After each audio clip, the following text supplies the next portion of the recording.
Early Sunday afternoon, protesters shouting anti-immigration slogans and raising their arms in Nazi salutes confronted a crowd that had gathered in Brussels to mourn the victims of Tuesday's terrorist attacks. The mourners had gathered in the commercial district after a Sunday March Against Fear was postponed because authorities said police resources were already stretched thin. When the protesters arrived, some of them lit firecrackers and chanted, "This is our home."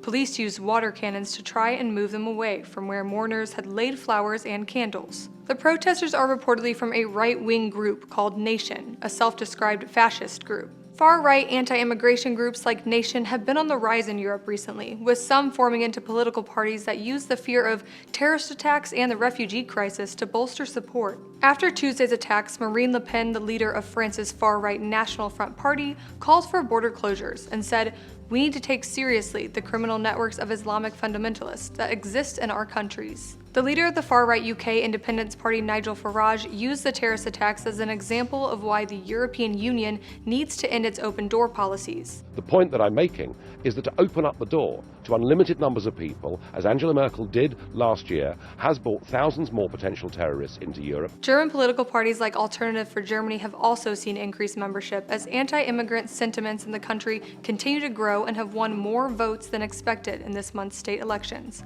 For Newsy, I'm Caitlin Baker.